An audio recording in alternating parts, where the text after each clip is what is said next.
प्रकार से अपने जीवन को नियम के अनुसार जब ढाल लेंगे, जो संतों ने बताया है। संत कहते हैं कि हम, आज के युग की बात है कि घर में रहो, कमा के खाओ, पर धन पर तिरिया से ने ना लगाओ।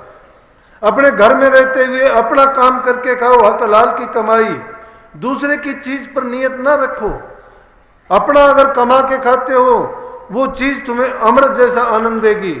अगर तुम लूट खसूट का, झूठ कपट का, बेईमानी ठगी का, रिश्वतखोरी का, हेरा फेरी का अगर तुम खाओगे, संतान को खिलाओगे, बर्बाद हो जाएगा सब कुछ। देख लेना ऐसे लोगों ने जिन्होंने ऐसा किया है। दूसरे की बुराई करोगे, तुम्हारी बुराई हो जाएगी। निंदा मत करो किसी की भी। निंदा अगर करोगे, तुम्हारी उससे भी ज्यादा निंदा होगी। क्यों किसी की करते हो? अच्छा करोगे अगर किसी का कर सकते हो तो। अगर उन अच्छाइयों में गुण नहीं होता तो परोपकार का क्या महत्व था? क्यों ये दुनिया इतने अच्छे काम करती? कोई धर्मशालाएं खुलवाता है, कोई कुएं बनवाता है, कोई अनाथालय खुलवाता है, कोई वृद्धाश्रम खुलवाता है। किस लिए? कोई अन्न क्षेत्र चलाता है। क्यों चलाते हैं? परमात्मा का नियम तो नहीं था। परमात्मा ने तो सब जीवों को पैदा कर दिया। अब परमात्मा को दोष दे दें कि परमात्मा ने उनको ऐसा क्यों बनाया, और परमात्मा क्या अब हमारे से नाराज नहीं होगा क्या कि जो लोग अच्छा नहीं किया हम उनके लिए ऐसे करते? सभी संतान परमात्मा की हैं। अगर सजा परमात्मा ने देनी होती तो वो देता, लेकिन नहीं देता। परमात्मा किसी को क्या सजा देगा? उसने सब जीवों को समान रूप से न्यायकारी दे दिया यहाँ संसार में। लेकिन ये तो काल महाराज के हाथ में डोर है। उसने खेल रचा दिया इन जीवों के लिए। वो इनको छिन में बहका देता है, किसी से कोई उल्ट, किसी से कोई उल्ट। इनकी बुद्धि को, इनकी समझ को हर लेता है, और ये वो पाप कर्म करते चले जाते हैं कि जिसके कारण ये इस संसार से ना निकले। लेकिन जो जीव संतों की शरण में चला जाता है और संतों के पास जाके उस अमीर रस को प्राप्त कर लेता है, जिसको हम नाम कहते हैं, उस नाम भक्ति के करने से उसका मूड भी सुधर जाता है और इस संसार से उसका लेखा भी खत्म हो जाता है। फिर उसका बार बार जन्म मरण का चक्कर नहीं होता। जैसे इस वाणी में कहा कि जाके पिए से अमर हो जाए अमीर रस ऐसा रे। कैसा कि अगर उस अमीर रस को हमने सेवन भी करना शुरू कर दिया तो जैसे आगे आगे धो लगी पीछे हरियल हो, कि जिस प्रकार से अगर हम आग लगा दें, घास फूस पेड़ पौधे आगे आगे जो कांटेदार झाड़ियां हैं जलती चली जाएंगी, बेजरूरत की चीजें। इसीलिए हमारे अंदर जो विषय विकारों की चीज हैं, उस नाम की कमाई करने से वो विषय विकार सब जलते चले जाएंगे। धो कहते हैं आग लगने को, उस आग में स्वाह हो जाएंगे, वो तो जल जाएंगे। तो नाम रूपी जो अग्नि है वो उन बुराइयों को तो जला के राख कर देगी। लेकिन पीछे पीछे क्या होगा कि पीछे हरियल हो। हरियल होने का मतलब है कि नई घास पैदा होगी। नई घास पैदा होने से मतलब अच्छे सद्गुण हमारे अंदर पैदा होते चले जाएंगे। क्योंकि जब दिलों में जो बुराइयां भरी पड़ी हैं, जब वो बाहर गई तो जगह मिल जाएगी अच्छाई को। लेकिन जब तक हमारे अंदर बुराइयां भरी पड़ी हैं, अच्छाई को अंदर लेना चाहोगे नहीं ले सकोगे। अगर किसी के दिल में जब तक बुराइयां हैं, यह भी मूड सुधारने की बात है। अगर नाम का सुमरण मात्र भी करोगे, नाम में बड़ी ताकत है। तुलसी साहब कहते तुलसी अपने राम ने रीज भजो चाहे खीज, भूमि पड़ा सो जाम सिर औंधा सौंधा बीज। चाहे परमात्मा को तुम किसी तरह से भजो, चाहे रीझ के भजो मतलब प्यार से भजो, चाहे खींच के भजो, चाहे उस पर नाराज होके भजो। खुश होके भजते हो तो भी और नाराज होके भजते हो तो भी, वो तो अपना गुण आपको जरूर देगा। जिस प्रकार से जमीन में जमींदार आदमी फसल उगाते वक्त देख के नहीं डालता कि मैं बीज उल्टा डालता हूं सीधा डालता हूं। जो भी बीज डालता है वो पैदा होता है, बाहर आता है जमीन से। इसी प्रकार से उस नाम को तुम किसी रूप में भी याद करो, सुमरण भी अगर करोगे उसका, और सुमरण करते वक्त अगर तुम्हारे दिल से बुरे विचार नहीं निकले हैं तो मैं कहता हूं तुम और ज्यादा बुरे हो जाओगे। कामी आदमी ज्यादा कामी होगा, क्रोधी ज्यादा क्रोधी हो जाएगा, अभिमानी आदमी ज्यादा अभिमानी हो जाएगा। क्यों हो जाएगा? कि वो ताकत मिलेगी उस चीज से। नाम में वो शक्ति है कि वो उसको ताकत देगी। नाम अपना काम करेगा। इसीलिए कहा गया है कि पहले मूल को सुधारोगे, बुराइयों को निकाल दोगे, तो तुम्हारा नाम की हुई कमाई उन अच्छे और सद्गुणों को ताकत देगा और वो आपके अंदर प्रफुल्लित होंगे, तो आपको अच्छा करने की आदत पड़ जाएगी। और आगे कह दिया कि बलिहारी उस पेड़ की जड़ काटे फल हो, कि उस फल के बलिहारी जाएं। बलिहार जाने का मतलब कहते हैं कि उसके सामने अपने बल, ताकत, बुद्धि, समझ को हार जाएं। हम तो अपनी बुद्धि और चतुराई को रखते हैं, किसी से भी पूछ के देखो 10 बात सुना देगा, अपने आप में कोई कमी नहीं है बुद्धि में। लेकिन स्वीकार करो सच्चाई को, दर्पण की तरह से सच्चाई को स्वीकार करो। दर्पण सच्चा है, जैसा भी रूप उस होगा, जैसी भी उस चीज में उसमें देखोगे, दर्पण एकदम सच्चाई दिखाएगा। महात्मा बुद्ध ने इसीलिए तो कहा था सम्यक दृष्टि। वो सम्यक दृष्टि क्या थी? सम्यक दृष्टि यही थी कि दीपक की तरह से बुराई की तरफ दृष्टि ना करो, पाप कर्म की तरफ दृष्टि ना करो, सिर्फ सच्चाई को अंगीकार करो ना। जो अष्टांग योग उन्होंने बताया महात्मा बुद्ध ने, उनमें से पहली चीज उन्होंने बताई कि सम्यक दृष्टि होनी चाहिए।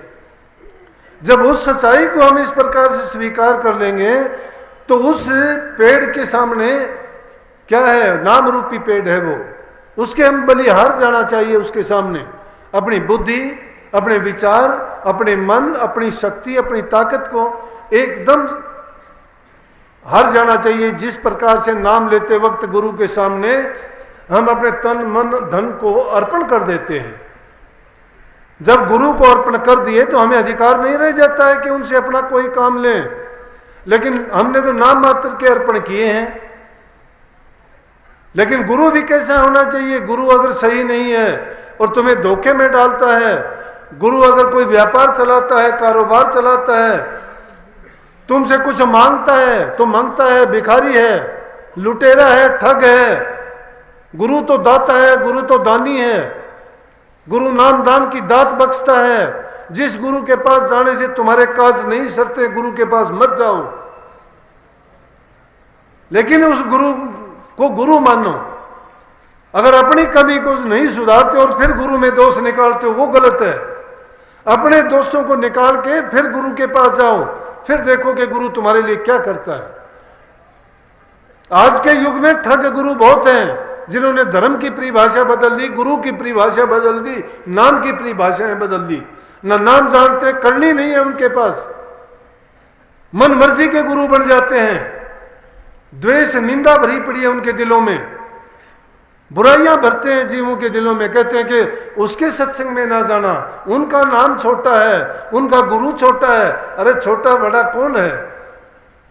छोटा तो बुराई है, बड़ा अच्छाई है। अच्छाई करो, सारे बड़े हैं। तो हमें अपना बल हार जाना चाहिए उस नाम के आगे, जिसके बलिहारी जाऊं उस पेड़ के जिसके जड़ काटने से फल होता है। सीचू बेल फूल कुमड़ आवे, जड़ काटे फल दूना आवे। सुगरा हो सो अर्थ लगावे, नुगरे नर ने भेद न पावे, भरमत फिरो हमेशा। ये तो ऐसा पेड़ है जिसके जड़ काटने से फल आता है और सींचने से खराबी होती है। बुराइयों को ना सींचो, अच्छाइयों को, सद्गुणों को अपने दिलों में अच्छी तरह से अपनाओ। वो हरि रस का ये गुण है उस नाम का। लेकिन हमें क्यों नहीं आता? लेकिन मैं ये कहूंगा नहीं, प्रयास करते हो, अपनी तरफ से तुम कोशिश करते हो, बहुत अच्छे हो, पहले से लाखों करोड़ों से अच्छे हो। कल्याण में भी कोई वो नहीं है। जो जीव सेवा को जानता है वो प्रेम को पहचानता है। जिसके दिल में सेवा प्रेम है, त्याग अपने आप आ जाएगा। और त्याग भी जिसके जीवन में जुड़ जाता है, तो वो चार चीज जो इस शब्द के अंत में कही गई ने कि 2 घोड़ों की कौन गिरे, वो चारों पर असवार। वो 4 घोड़ों पर असवार किस चीज पे होना है? मन, बुद्धि और चित्त पर सवारी करनी है। 2 घोड़ों कौन सा? अरे कही है कि भक्ति करे तो कुल नहीं, कुल बिन भक्ति न हो। भक्ति करे तो कुल क्यों नहीं? किस कुल का मानेगा? भक्ति करेगा वो तो परमात्मा के कुल का हो गया। इस संसार के कुल, खानदान, जाति, धर्म इनका नहीं रहता वो। लेकिन जो असली कुल का नहीं होता, जिसकी नसों में सही खून नहीं है, सही खून का मतलब जानते हो? ठगी का, हेरा फेरी का चोरी का, लूट खसूट का, जिसने अन्न खाया है, जल पिया है, सारे जो खान पान से उसका जीवन बना है, ऐसी चीज़ों को ग्रहण करके, तो वो बर्बाद होता है, नहीं चल सकता इस रास्ते पे। भक्ति के रास्ते में चलने के लिए शुद्ध अन्न की जरूरत है, अच्छी संगति की जरूरत है, अच्छे विचारों की जरूरत है। जब तक हमारे ये सुधार नहीं होते हैं तब तक हम सुमरण भी नहीं कर सकते। जब तक हम सुमरण नहीं करेंगे तो अगली दर्जे 3 चीज जो बताई संत मत में, सुमरण है, भजन है और ध्यान है। पहली पीढ़ी है सुमरण की। सुमरण किस प्रकार से करोगे? सुमरण एक जुबान से करते हैं, बोल के करते हैं, एक बिना बोले जो कंठ से ही किया जाता है, एक अजबा जाप जो किया जाता है। लेकिन संतों ने तो बहुत ऊंचे दर्जे की बात कही है। वो कहते हैं जाप भी नहीं है, अजपा भी नहीं है, अनहद भी नहीं है, और उससे भी ऊपर जब जाओगे वो 4 गुण है। दुनिया में तो 3 गुणों का बखान करते हैं, रजोगुण का, तमोगुण का, सतोगुण का, लेकिन 4 गुण को कोई नहीं बताता। यहां तो 3 ही लोक को जानते हो, चौथे लोक का तो पता ही नहीं है। 3 लोक को भी हम तो आकाश, पाताल और पृथ्वी मंडल इनको मान लेते हैं, लेकिन वो लोक है कौन से? शारीरिक लोक है, मानसिक लोक है, आत्मिक लोक है। ये है 3 लोक, और इन 3 लोकों से जब ऊपर नहीं उठ जाता जीव, तब तक जीव का कल्याण ही नहीं है। इन 3 लोक में भ्रमता रहता है। कोई तो इस शरीर की पुष्टि के लिए खाता पीता ऐश आराम करता है, कहता है किसने देखा क्या होगा, सब कहने की बातें हैं, खाओ पियो ऐश करो। नहीं, ये सृष्टि किसी नियम के अधीन बंधी हुई है, ये मर्यादाओं पर है। अगर इसका नियम और मर्यादाएं टूट जाए तो 1 सेकंड में सब कुछ तहस नहस हो जाएगा, चल नहीं पाएगा। ये हर चीज सिस्टम से चलती है।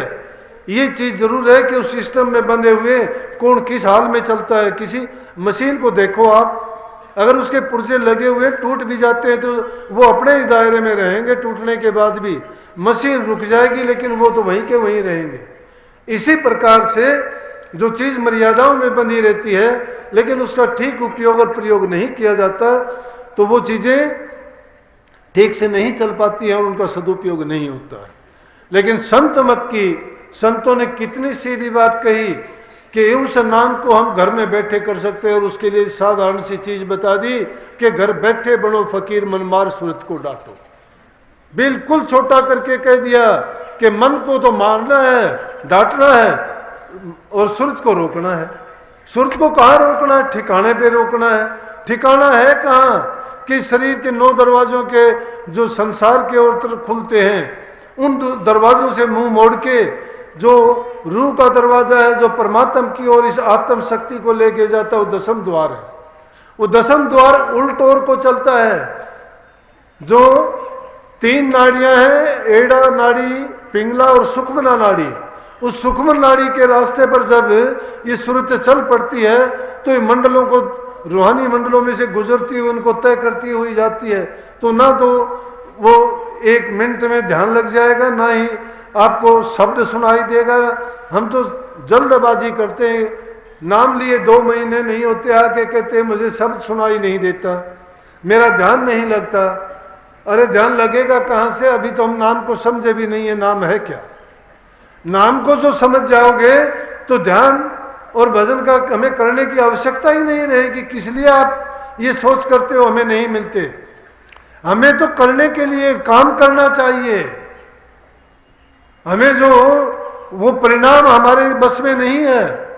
बच्चा पढ़ता है, परीक्षा देता है, परिणाम अपने आप नहीं निकालता कि मेरा ये परिणाम मैंने निकाल दिया। पेपर लिखता है, मेहनत करता है, लेकिन छोड़ता किस पर है? किसी और पर, गुरु पर छोड़ता है। इसीलिए हमें भी जो काम करने के लिए दिया गया है उस प्रोजेक्ट पे काम करो। हमें नाम का दिया गया है, नाम का सुमरण करो, ध्यान लगाओ, और जो जो तुम वो करते चले जाओगे परिणाम जो है आपको अपने आप मिल जाएगा। उसके लिए उतावले क्यों होते हो? धीरे धीरे रे मना, धीरे सब कुछ होए, माली सींचे जोगड़ा, ऋतु आए फल हो। समय आने पर सब कुछ चीज होगी। हमारी जल्दबाजी करने से कुछ नहीं होगा। या अगर जल्दबाजी करना भी चाहोगे तो भटक जाओगे। ये रूहानी रास्ता बहुत भटकाने वाला भी है, और जिनकी रूह भटक जाती है वो फिर उस रास्ते पे आनी बड़ी कठिन होती है। इसीलिए उसमें रहबर को साथ लेके चलना पड़ता है। और रहबर कौन होता है? हमारा गुरु है। गुरु तो संसार में अपने बयान, वचन और उपदेश के द्वारा बुराइयों को छोड़ने मिटाने का उपदेश करता है, और अंतर में वो नूरी रूप में, सूक्ष्म रूप में हमारे अंग संग्रह के अंदर में सूरत को ऊपर की तरफ खींच के लेके चलता है। सूरत एक मकड़ी की भांति है, और गुरु की शक्ति उस मकड़ी के तार जैसी है जो उस ऊंचे दर्जे से बंधी हुई है। लेकिन जब ये सूरत उसको पकड़ती ही नहीं है तो ऊपर की तरफ कैसे चलेगी? वो रास्ता गुरु ने बताया है, और उस रास्ते पर चलने के लिए नियम बताए हैं। हम तो उस कीच से तो निकलते नहीं, दलदल में फंसे हुए हैं। इन बुराइयों को छोड़ देंगे, इनसे जब निजात मिल जाएगी, पाक साफ पवित्र हो जाएंगे। शुद्धता की जरूरत है, उसका रंग रूप रेखा किसी ने बयान ही नहीं किया। एक चीज हम किस रूप में उसको जानना चाहते हैं, हमने गुरु देखा है। गुरु ने अपने बयान से उसका गुणगान किया है, प्रभु के गुणों का, उनका बखान करके उनका महत्व समझाया है। उसको प्राप्त करने के लिए हमारे दिल में उमंग होनी चाहिए कि हाँ, जहाँ से हम बिछड़ के आए थे उस देश में अपनी मंजिल को पाने के लिए हमें प्रयास करना चाहिए। जब हमारा प्रयास सच्चा हो जाए, लगन करने से क्या नहीं मिलता। जो जिसने लगन लगाई, मेहनत की, सब ने पाया, लेकिन उस चीज में जो आनंद मिलता है वो संसार के किसी पदार्थ में नहीं है। और वो अमीर ऐसे महंगे मोल का है कि उसका मोल जिन्होंने दिया वो जानते हैं। हमने तो कोई मोल देना ही नहीं पड़ा। हम तो 5, 4, 10, 100, 50 रुपए का नाम लेके आते हैं। नाम लेते वक्त नाम गुरु ने बता दिया, 2-2, 5-5 रुपए चढ़ा के आगे के नाम ले आया मैं। वो नाम मिल गया। नाम मोल मिलता है क्या? नाम का कोई मोल तोल नहीं है, महंगे मोल का है। उसके लिए गर्दन, शीश का दान देना पड़ता है। जिसने तन, मन, धन तीनों चीज देनी पड़ती हैं। कौन देने के लिए तैयार है? कोई नहीं होता। सिर्फ रस के भोगी, आनंद के भोगी, सुख के चाहने वाले हैं। जो अपनी जान की बाजी नहीं लगाता उसको कुछ नहीं मिलता। लाल को प्राप्त करने वाले समुद्रों में गहरी डाक लगाते हैं, उनकी तलेटी तक जाते हैं, और डरने वाले किनारे पर बैठे रहते हैं, उनको मिलता कुछ नहीं। सीप घोंगे उठा के घर में आ जाओ बेशक, लेकिन लाल को जिसकी जरूरत है उसको परवाह नहीं है मरने की, डूबने की। जो ये बाजी लगाता है सिर धड़की, ये तो घर है प्रेम का, खाला का घर ना, शीश काट पग तले धरे तब पहुंचे घर में। घर पे जब पहुंचना चाहोगे तो अपना शीश काट के भी तैयार रखना चाहिए। लेकिन शीश का दान कौन देगा? कृपण आदमी तो 2 पैसे देते वक्त भी ये करेगा। मैं बताऊं, होशियारपुर में जाते थे हम, महाराजियों के गुरु भाई थे बाबा फकीर चंद जी, 96 वर्ष की उम्र में चौड़ा छोड़ा। बहुत काफ़ी सत्संग सुनने का अवसर मिला मुझे। जाते थे तो बहुत एकदम प्रैक्टिकल संत थे, करने वाले थे, बहुत करने वाले गृहस्थी थे। हर चीज़ को बहुत गहराई से, बहुत अच्छे ढंग से उन्होंने व्याख्या की, हर चीज़ की जो भी जिंदगी में देखी उन्होंने। जिस चीज़ के बारे में सोचते उसी चीज़ के बारे में वो करके भी देखते थे। इसीलिए मैंने उनको प्रैक्टिकल कहा। अपने जीवन की भी सच्चाई आखिर में कह दिया। अमेरिका में चौड़ा छोड़ा तो आखिरी वक्त में उन्होंने कह दिया कि मैं सारी जिंदगी ये कहता रहा कि किसी का कर्ज सिर पर ना लेके जाओ। अगर ये जीव किसी से कर्ज लेके जाता है दुनिया से देना पड़ेगा। लेकिन मैंने जिंदगी में किसी का कुछ नहीं लिया। काफी देखे, द्वारका प्रसाद थे बादड़ी में, पंडित के घर जन्म था, कबीर पंथी थे। एक बार हम गए, बताने लगा कि एक औरत आई कबीर साहब की, उन्होंने मूर्ति लगा रखी थी। बोले वो औरत मेरे से थोड़ी देर बैठी, सत्संग सुना, उसके बाद वो गई तो जाते वक्त 5 रुपए रख गई कबीर साहब की मूर्ति के सामने। ये त्याग की बात है, त्यागी संत हुए, उनको क्या जरूरत। तो उन्होंने क्या किया कि वो 5 रुपए उठाए। अनिल हम 5 रुपए उठा के भाग्या हुआ गया। मुझे वो काफी दूर जाली थी, मुझे पता था किस रास्ते गई है, जाके उसको 5 रुपए दे के आ, धमका के आ, कहने लगा कि कबीर साहब तेरे 5 रुपए का भूखा नहीं है, ये लेके जा अपने। तो गुरु को ऐसा चाहिए, शिष्य का कुछ नहीं ले, शिष्य को ऐसा चाहिए गुरु को सर्वस दे। शिष्य को तो ये चाहिए कि गुरु को सर्वस दे दे अपना, लेकिन गुरु को क्या चाहिए कि शिष्य का ले नहीं कुछ भी। अगर वो कोई शिष्य का लेता है तो क्या है, अज्ञान की बात कही है।